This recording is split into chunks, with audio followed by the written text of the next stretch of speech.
Welcome back to Day 2 of the 2021 Texas Workforce Commission Virtual Forum. Enjoy your session, and remember, complete the survey for each session that you attend. These surveys will be sent to you via email at the end of each session. Good morning, everyone. Welcome to the 2021 TWC Virtual Workforce Forum. You are in an introduction to the new Veteran Triage form developed by the NASWA Veterans Committee and a review of federal and state veteran-related legislation. My name is Pamela, and I will be serving as your moderator, and we'll be in the background monitoring the Q&A and handling any issues that might arise. Please note you're not alone in this session. You're part of a larger audience today, but you're in a listen-only mode for the duration of today's session. Just a reminder, this session is being recorded.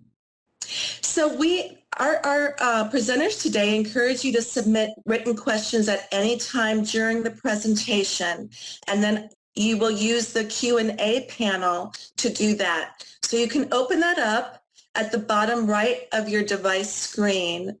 Please type your questions into the text field, but be sure to click the drop-down to all panelists before you click send, okay?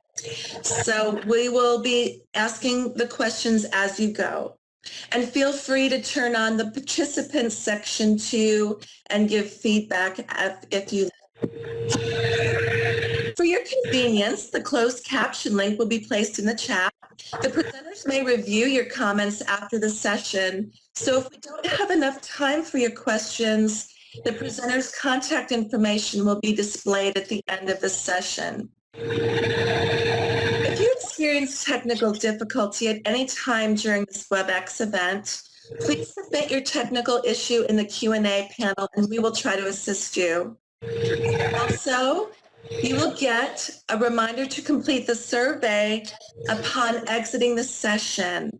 As soon as you leave the session, the survey will pop up in your browser. All right, with that, we invite you to sit back, relax, and enjoy today's presentation. I would like to introduce your speakers for today. We have Mr. Bob Geer Jr., who is the director, and Gabriel Lopez, who are the assistant director, and they are both from the Texas Veterans Leadership Program at the Texas Workforce Commission. And I will turn it over to you, gentlemen.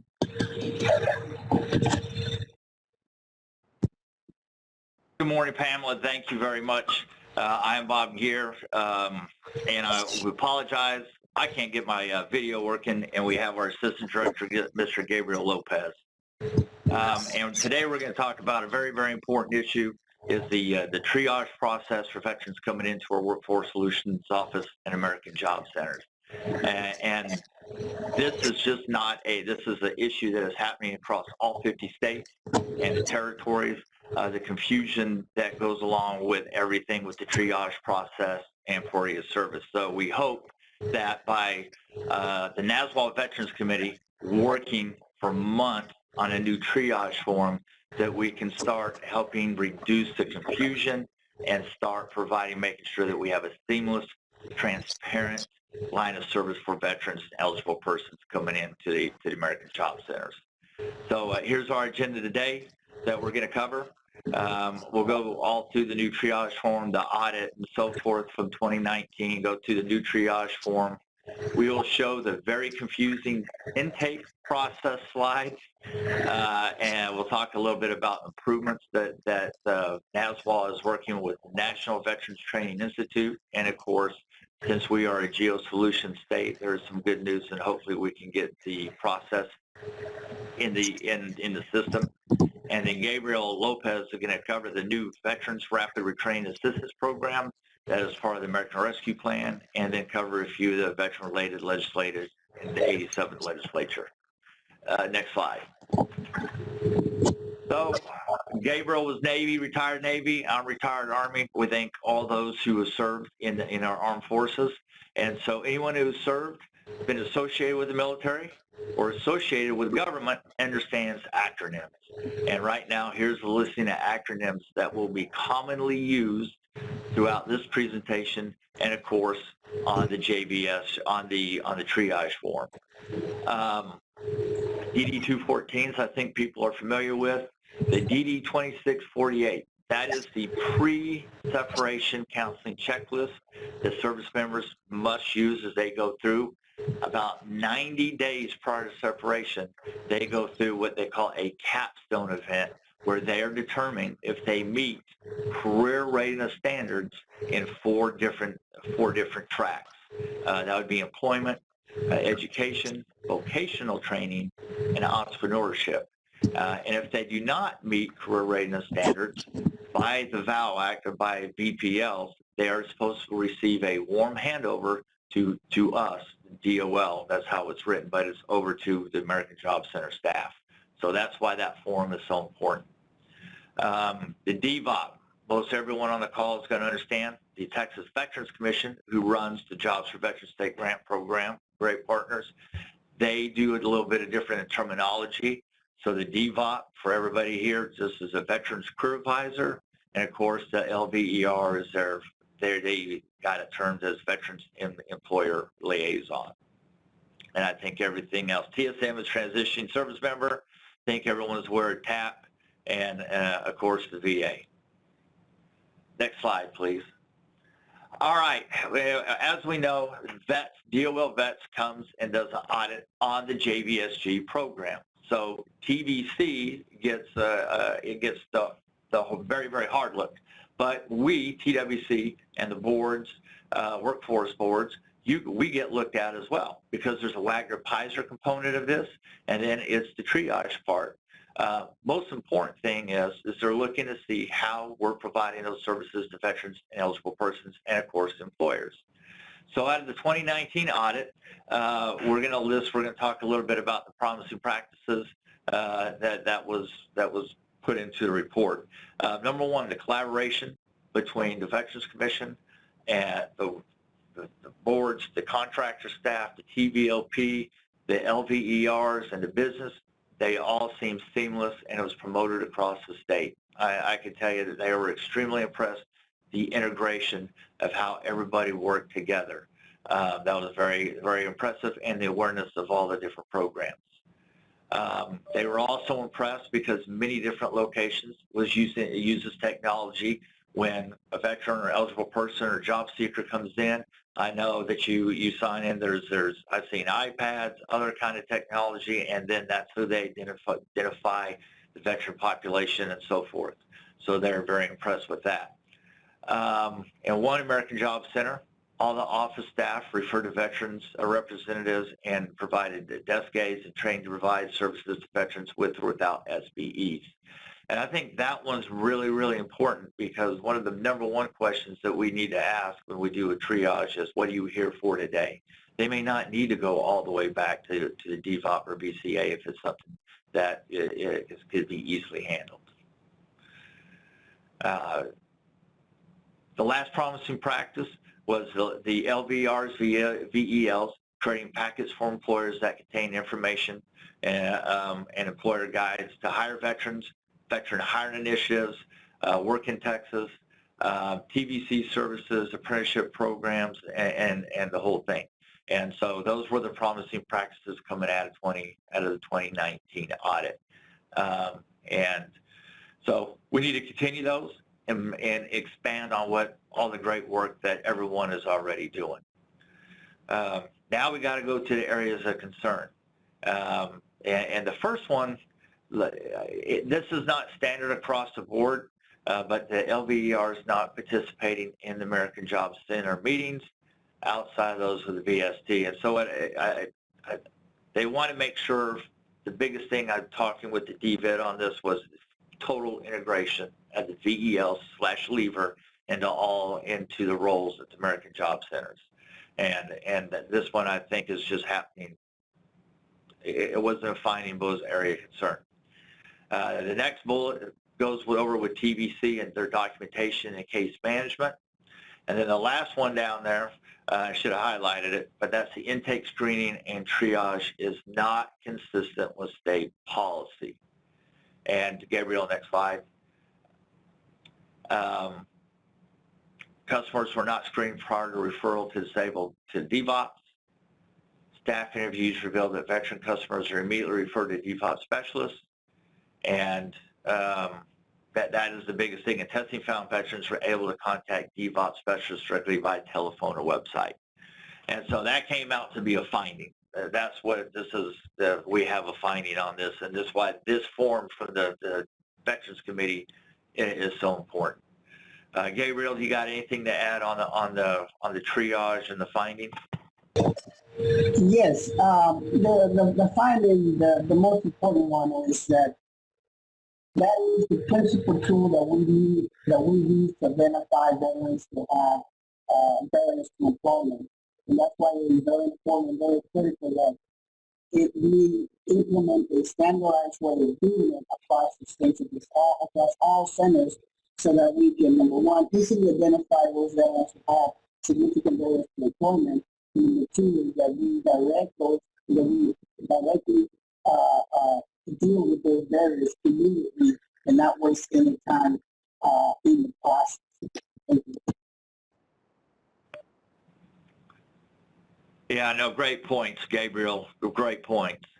And we have to look at focus because we have to look at the areas down the highlighted there in these domains. So vets they are testing and they will test, but it has to be done. When we look at triage process, it has to be done in person and physically, telephonically, and then we'll look at it social media or by text message. And these things are they're going to test for this and they're going to look for this. And I know that physically we've been challenged just with the in-person physically part of it. Not everywhere, but in the inner areas where they had enough to say, hey, this is a finding. So what we're going to go over with the NASWA part, like I said, is just not for Texas. It's happening across the country because this is complicated. Next slide, please.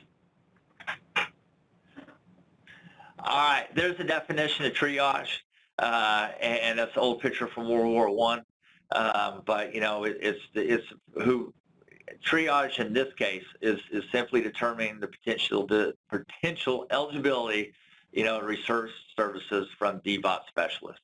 Next slide, please. All right. This goes as the first part of what the NASWA Veterans Committee is. Yeah, so I make sure I was on the right slide. States are, what it is to make sure that states are required to assess customers for the DVOP eligibility and identify those SBEs over the target populations. This assessment is not a function of JVSG staff, and we have not had that happen. That wasn't part of our finding, but that has happened in multiple other states. And so it is a huge concern. But TVC staff is going to say, we don't do this, and we have to make sure that we're not doing this. For those involved with the Texas Veterans Network, we are working on that to make sure that the triage process from the referrals is going to have to go to Wagner-Pizer staff and then can be referred over to the DVOP based on the, based if they have SBE or part of the designated special populations. Vets, back in the beginning, left states to design their own forms. We are hoping, and this new form will provide uniformity across the board. And all this started last year in July of 2020.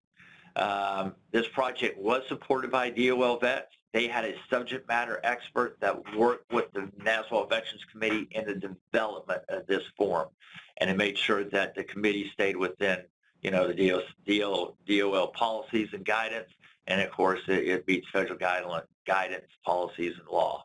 And all state JVSG program coordinators had the opportunity to provide feedback. This thing went out several times for feedback from all the JVSG coordinators. Next slide, please.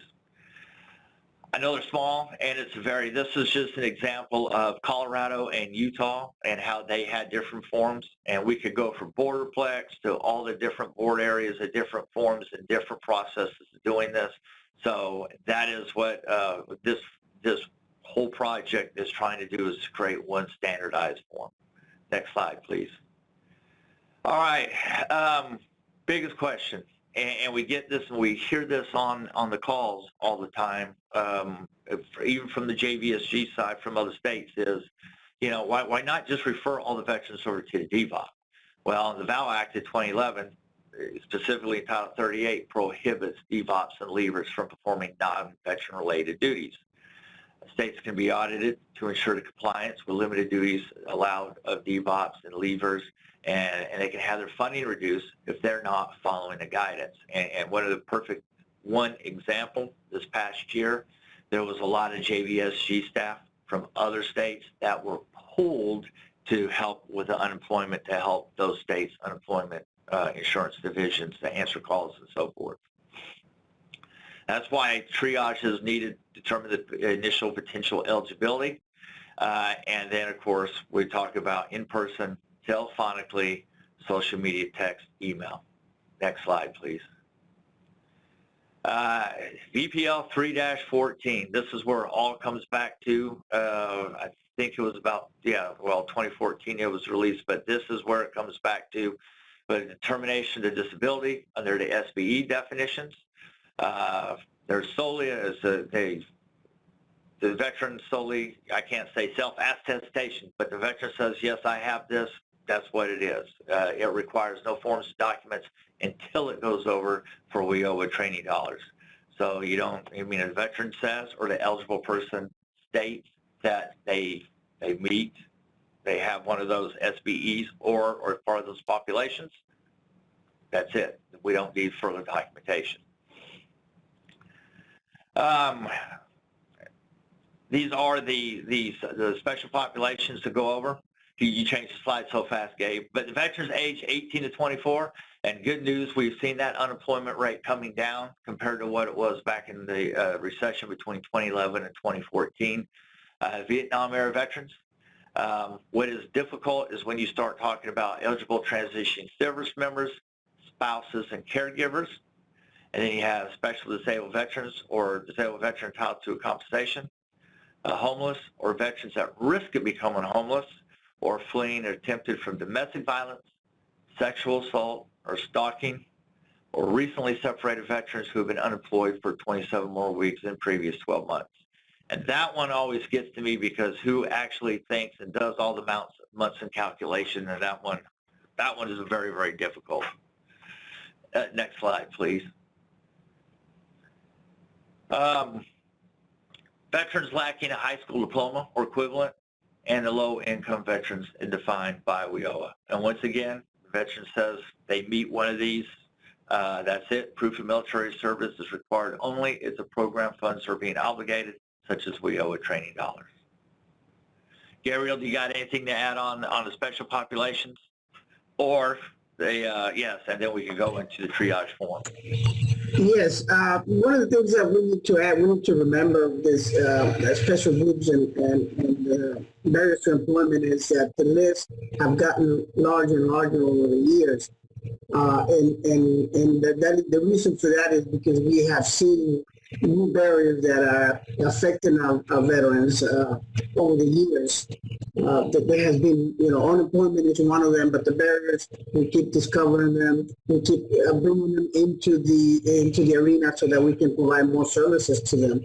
When these first came out back in 2004, there were only 6 significant barriers to employment, and now there's more. And the reason for that is because, again, we have been directly talking to veterans, finding out what their needs are, addressing those needs, and if there are more, then we would like to include them. But as of right now, this is the list, and it's gotten larger over the years, but that's because of the work that everybody has been doing in identifying those barriers and addressing those at the time of this.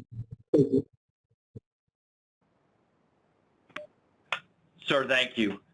No, and it's at the end of this, all this, and Gabriel's right, this is about making sure we get the right services to the veterans or eligible persons so they can be successful, especially on the employment track. The next slide, please. This is a slide, I think, that comes up with the triage intake that kind of, if you look at it, it becomes, we're trying to make it not as complicated. Each office is different. Each staff member is different. That is at the what I call the entry control point, right there as you come in.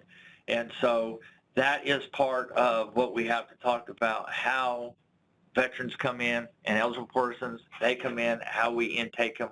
And this is what this form is trying to show. It is, you can see it on the screen. It can be, to me, it is very complicated, but it is trying to direct in a flow chart of the process. But in this, in the whole process, it really starts at that front, whether it be in person, over the phone, or through email. And one of the most important questions is, what brings you in the American Job Center today? What can we do for you?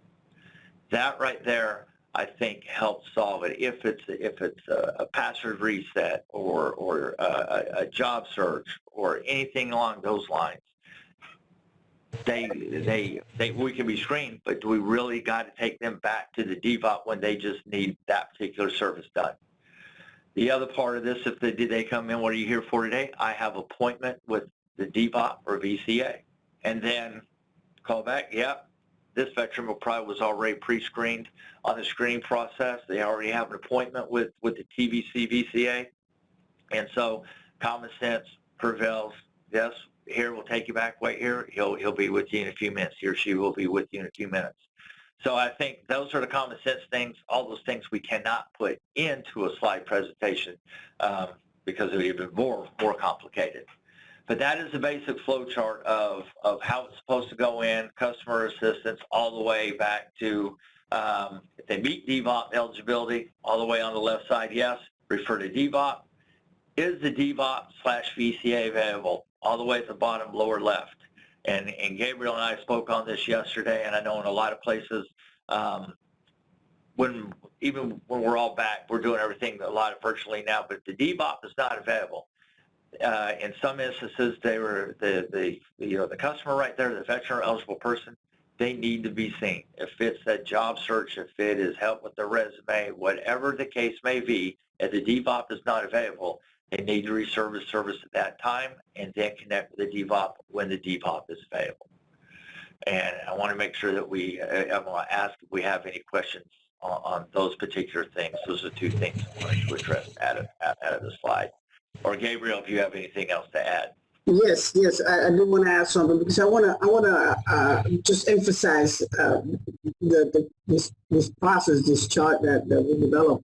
And it might seem complicated, but the importance that this has is very, very important because we want to make sure that if we have a veteran that comes into the center and it tries to get the service that he wants, he or she wants, we want to make sure that we do not lose that veteran, that he doesn't turn around at the entrance point from the center and never ever comes back. That's why it's very important that we go through this process and then number one, identifying this veteran, identifying whether she or he needs services and what kind of services. And we want to make sure that once we identify those barriers, that we know exactly who the right person is who is going to address those needs to the veteran.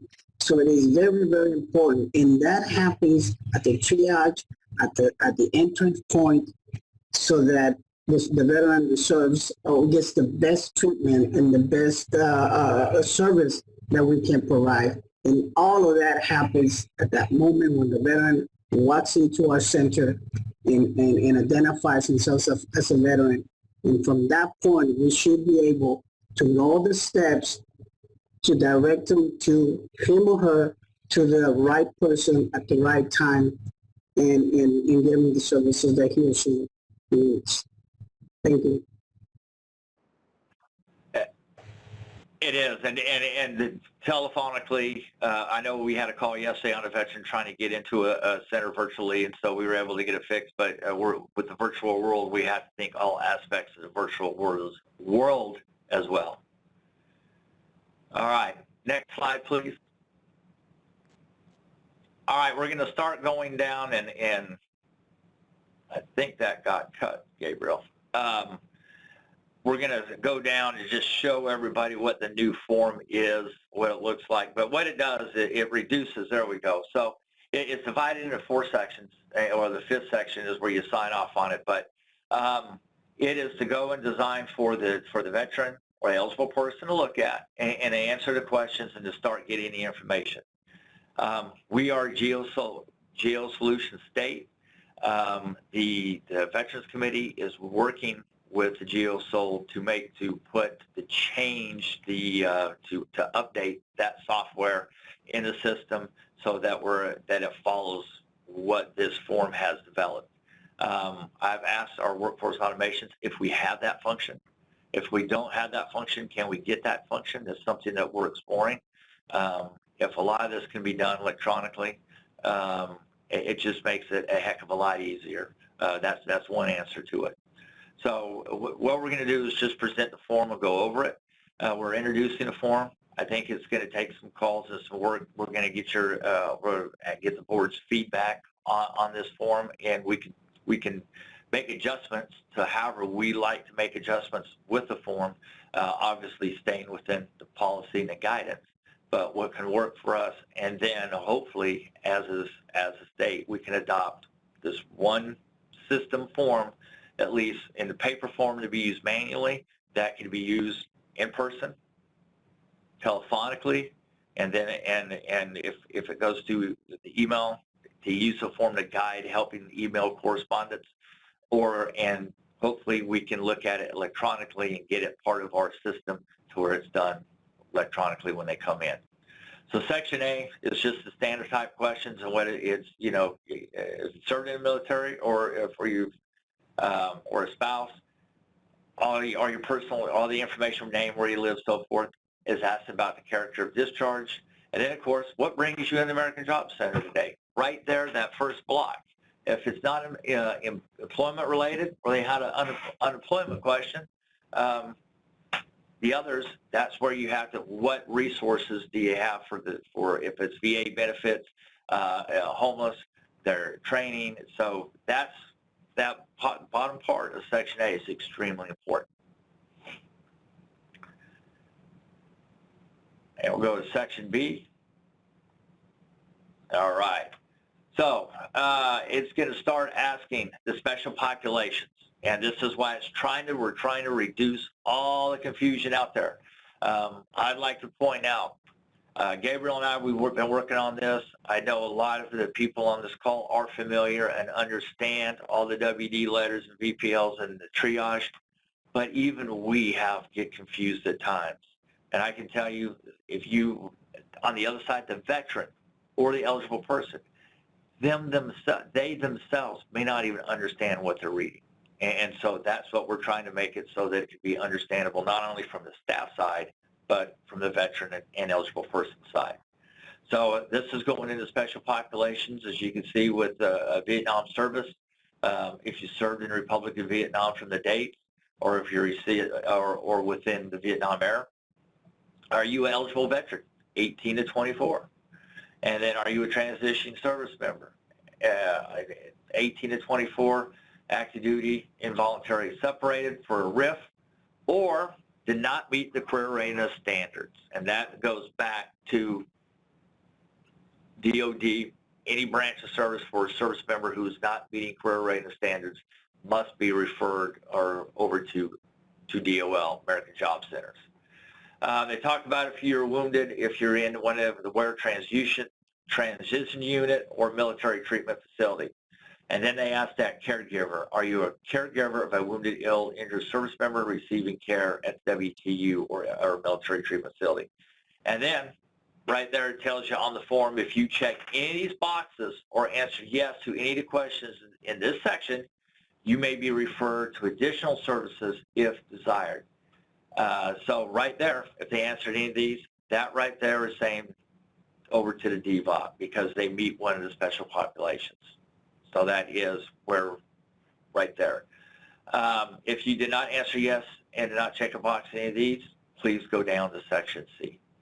So if they answer one of those in B, you know it can be referred over to the DVOP VCA. Anything you want to add on these two sections, Gabriel?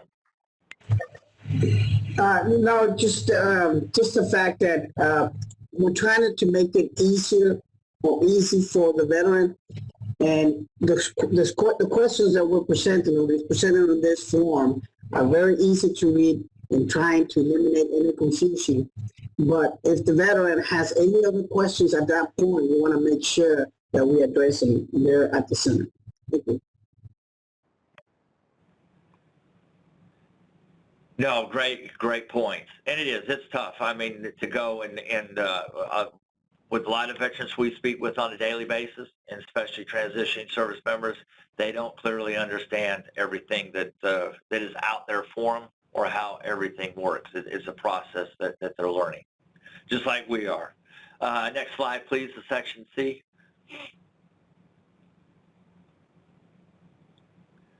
All right, so now it goes to the eligible veterans and eligible spouses.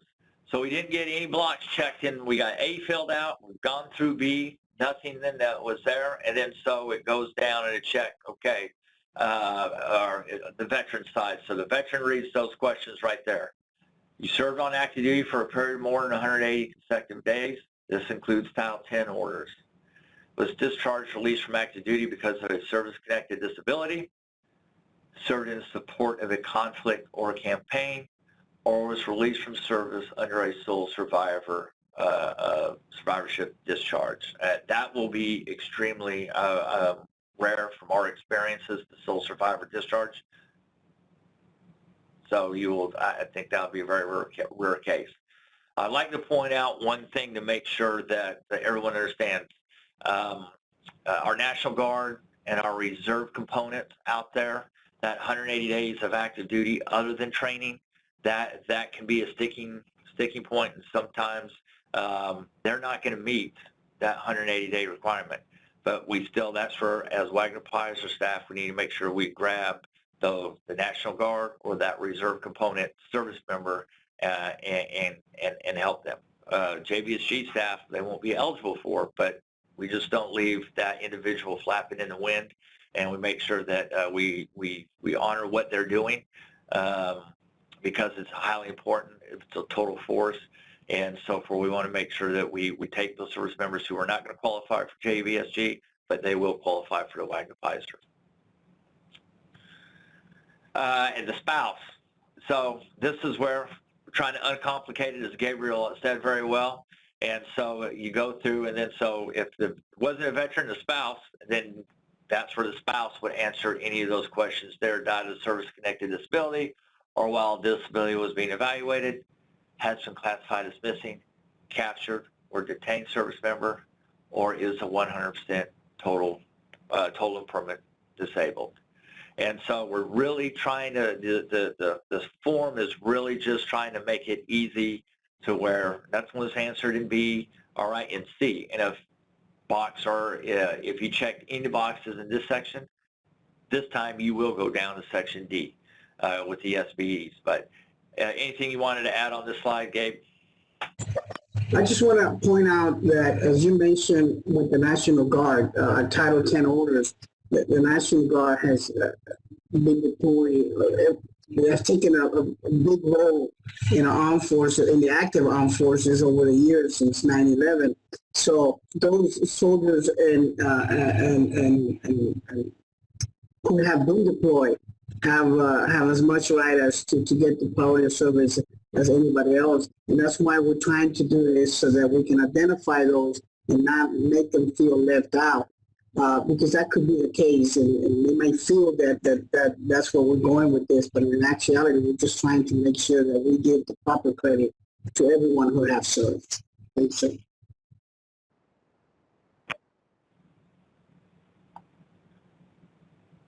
Thank you, sir.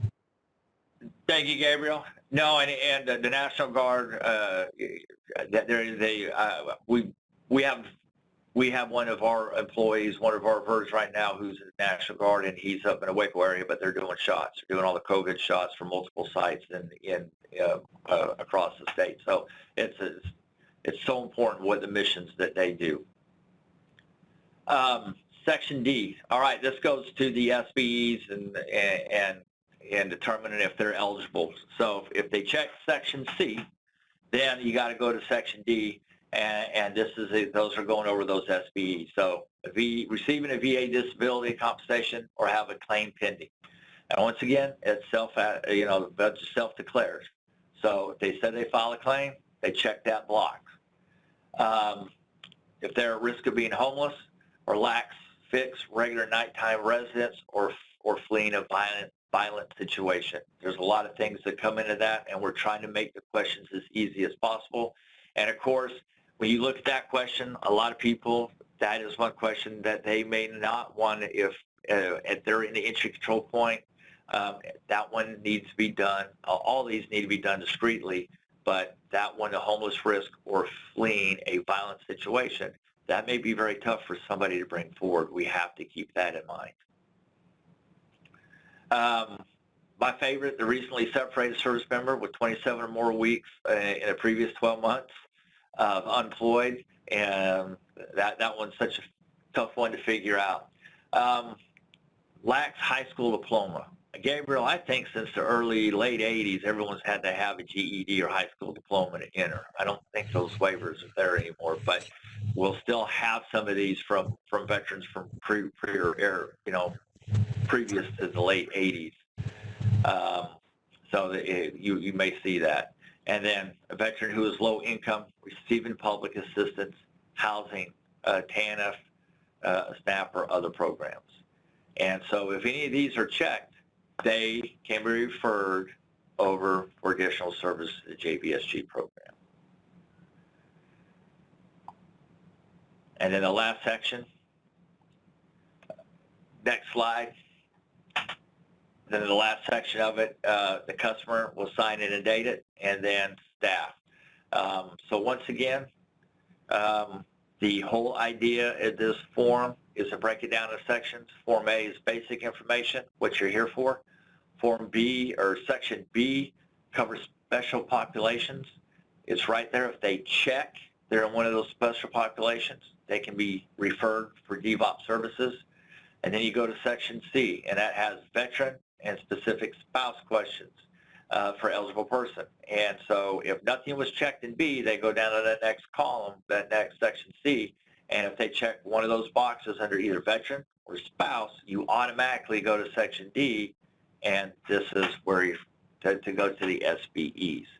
And then if they check something in D, they got C and D, then that's a referral over to Texas Veterans Commissions, our great partners, over to the VCAs. And then the VCAs will figure out when they can meet with the veteran. I don't see, Pamela, I don't see any questions. Gabriel, you got anything to add? Just, again, the form may look complicated. It may look confusing at times, but it's really streamlining how we deliver services to the veteran. That is the main focus of the form, trying to rapidly identify needs, significant barriers to employment. Is ultimately the goal is to assist and deliver services to our veterans. Thank you so much. Yes, there is one question. Will this form be available to everyone? Yes, like I said, we're putting it out today to give everyone preview, if you will, and then now we will start going forward, getting this out to all the boards in a draft form, and we'll do a call in the near future so that we can adopt this form. There's some things that this form is part of an overall package that we want to bring forward to the board so that they'll have the form, and then there's a training piece to make sure that people or staff that are working these entry control points or telephonically, social media, text, and email have training so that they can use the form. I hope that answers the question.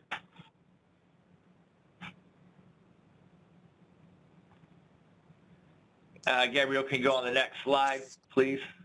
All right, there we go.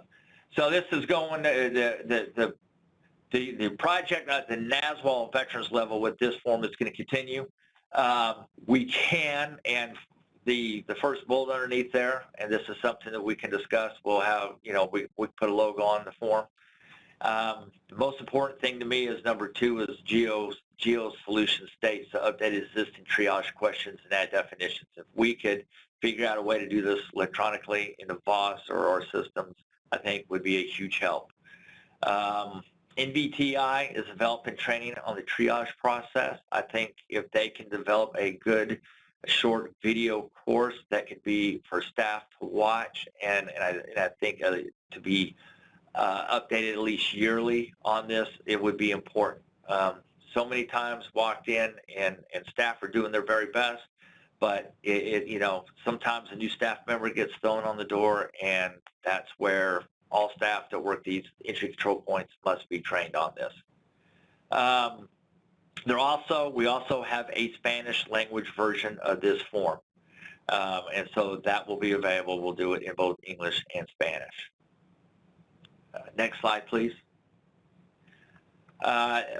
Want to make sure with the veterans preference, with the 2 different things between priority service and veterans preference, and that is wanted to make sure we highlighted that for the programs, so that information is there, and I don't think we have any too many issues with this. Next slide, Gabriel. All right, and so we wanted to make sure that we had time to cover the VRAP and a couple of state legislation. And Mr. Lopez, please. Yes, sir. Good morning. Thank you. So my name is Gabriel Lopez, and I'm the Assistant Director for the Texas Veterans Leadership Program. I'm going to talk to you about the Veterans Rapid Retraining Assistance Program, which is part of the American Rescue Plan. This program is limited and is trying to provide services to veterans, but it's going to end in less than 2 years, 21 months. And it's limited to 17,250 participants and up to 386 million. Now, what is the VRAP, as we call it now, the Veterans Rapid Retraining Assistance Program? It's a program to assist veterans who were affected by the COVID pandemic. And the criteria has its own criteria from other services, from other programs. The veteran must be at least 22 years of age, but less than 67 years of age. And they have to be unemployed due to COVID-19 pandemic. Now, some of these veterans may have still the GI Bill, but for this program, they cannot be eligible for GI Bill or the Veterans Rehabilitation and Employment Benefits, which is Chapter 31. So if they get any other type of benefits, they cannot use this program.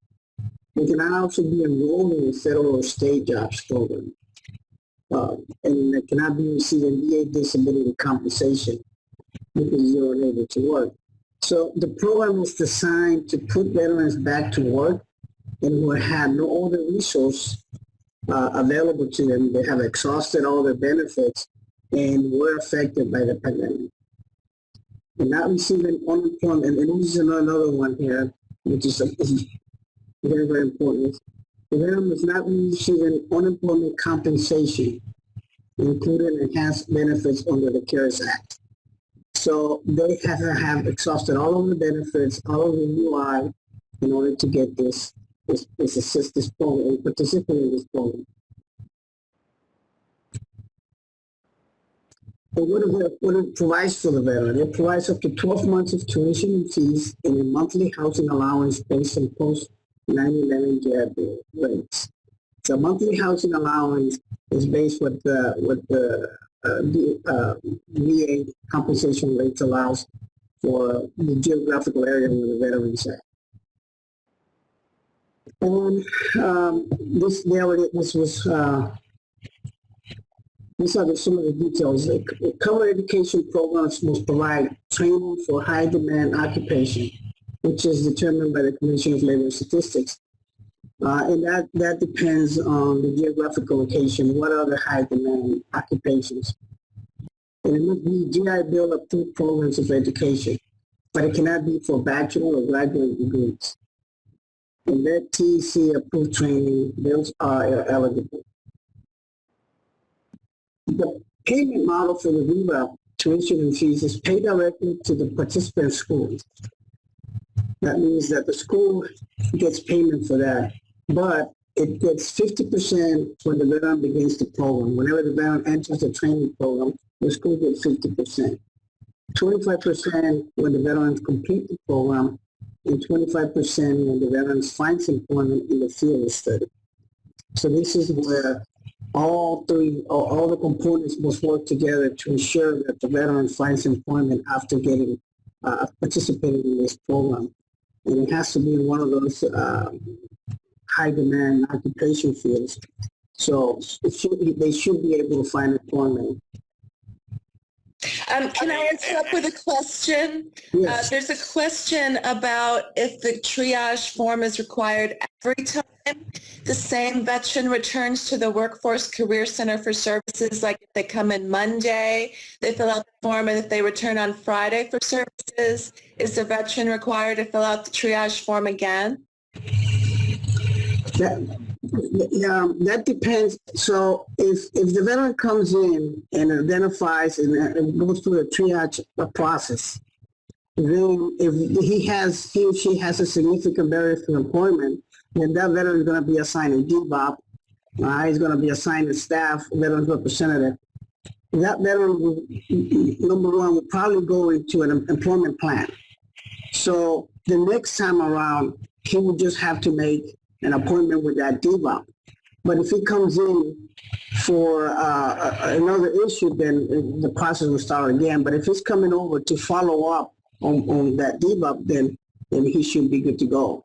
Bob, you want to add something to that? No, and that is one of the things. That we want to look at. How do we address that? Because we know veterans come in. We know they're coming in regularly into our centers. That's what we want. And so if we know that they've already been triaged, if they completed Wagner-Pfizer, they have one of the SBEs that will show in the system. But that is something that working together we can decide how we do that. So we know we have one triage form. He is eligible for DVOP services, but we don't need to keep going through the process if we can accurately track the veteran. That's something we would like to go, because the communication between all the different programs, between TVC, DVOP if they're in the center, and the Wagner-Pfizer staff, they got to be talking and coordinating. Hey, I got Joe coming in today, and so there's no need to triage. And so we want to get to a point where we're just not triaging to triage because we have to do it. We're triaging human common sense, using common sense. And Bob, if I add, the veteran doesn't have to be triaged again if he's already participated in the employment plan with the DVOP or the LIBA, but he does need to come in and check in with the center because we want to make sure that we are keeping track of who's coming to the center and visiting the center. But the veteran does not have to be triaged again every time he comes in, if he is participating in some sort of employment plan with the DVOP. One more question, if you would, if the copy of the form is used, who maintains the custody of the form and for how long?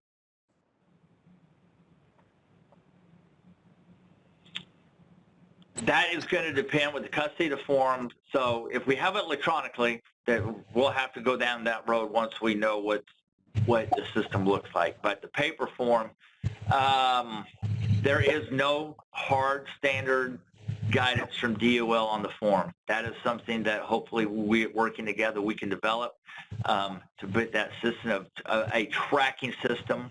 It may be just use it and it's done. The form, do we have boards that they use it and it goes to the shredder, or do we want to keep that one form of eligibility, put it so we know when Bob keeps coming in the center, Bob's been triaged, if he is, he's eligible for DVOP services. That's where we need to go as a state and a work group to look at how we get to those little pieces. And Bob, if I may add that the form will have to be treated as TWC PII procedures, whatever, because it does have some PII. So whatever the procedures are in place for handling that data, it must be in accordance with TWC PII processes. Hope that answered the question. I think getting a lot of this in the WIT system electronically or VOS is the key answer. So once they're identified, they come in, we can identify them flagged as being eligible for DVOP services so that we don't have to keep going through the triage process.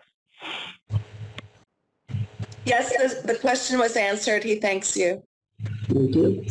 Okay, so any questions about the VRAP, the Veterans Rapid Retraining Assistant program that just came out? This is a brand new program.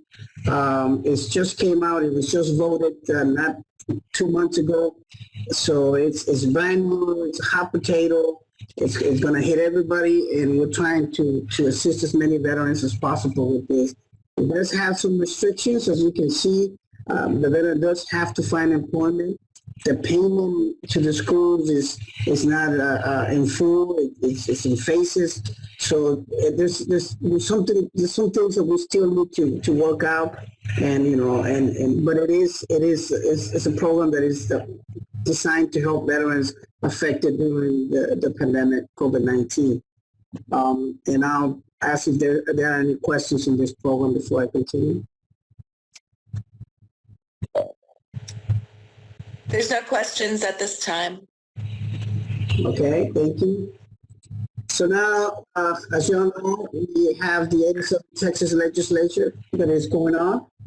As you know, it happens every 2 years.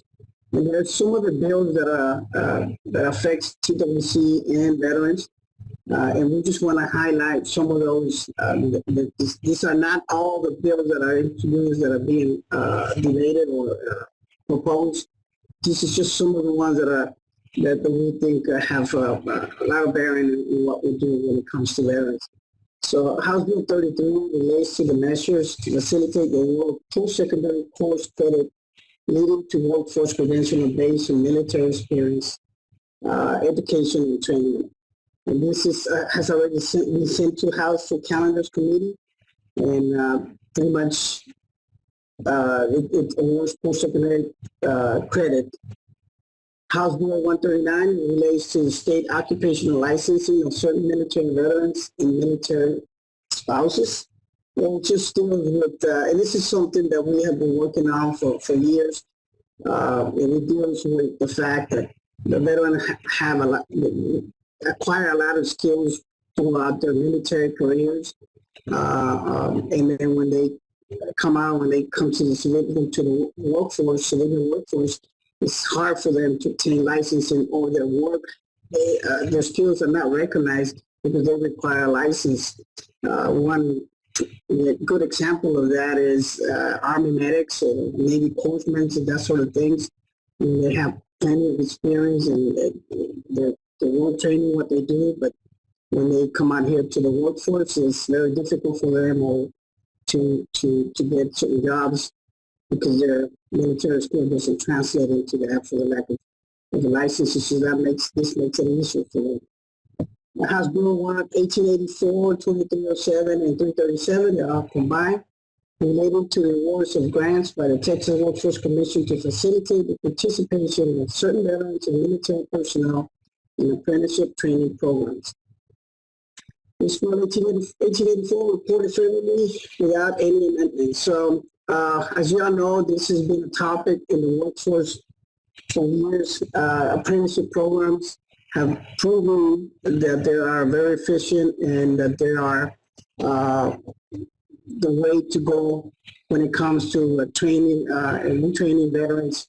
And I think this is something that is has gained traction over the years in apprenticeship programs, which I can honestly say that this will just snowball into something bigger because apprenticeship programs is the way to go. And I'm glad that this is happening with our legislation.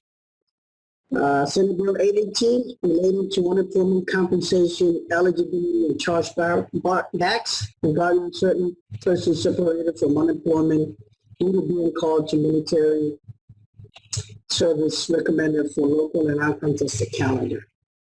Bill 145 relating to state occupational licensing of certain military veterans and military spouses. This was kind of an environment that we talked about. And are there any questions? We have 4 minutes. We can go back. If there are no questions, we can go back and clarify some points. Bob, is there something you want to mention? Number one, thank you for attending today. We apologize. It was I couldn't get the darn camera to work on my computer, but we apologize, and we look forward to working with all the boards and trying to make sure that we have this form, the standardized form, adopted, so that we make sure that we're routing veterans to the appropriate services as quickly as possible and staying in compliance with all the guidance and regulations from DOL and ULVETS. But no, I really appreciate everybody attending today, and thank you, and hope you have a great week if we don't have any questions. All right. Well, thank you. This is Gabriel Lopez again. Thank you all for attending. And we have some very good questions. And the form that is coming out is it's going to help us a lot. And just working hard to make sure that we're all on the same page. So again, thank you all for taking the time and being here with us. I'd like to thank the speakers too for taking the time to present this to everyone and have consistency across all the board areas. I think that would be great. And thanks to the audience too for joining today. And if there's no other questions, then you're free to leave the event, and you'll click on the red X to leave, and then you're going to get the survey to pop up in your browser. And it would be great if you would complete it immediately. If you have any ideas or feedback for the next time, they're always trying to have things that are appropriate for your needs. So please do fill those out. And then our next session is going to be starting at 10:30. So y'all enjoy your break. Maybe get up and walk around a little bit. We'll see you back at 10:30. Thank you. Thank you for attending the 2021 Texas Workforce Commission Virtual Forum. We trust the information was beneficial and will help us better serve the people of Texas. We will see you next year.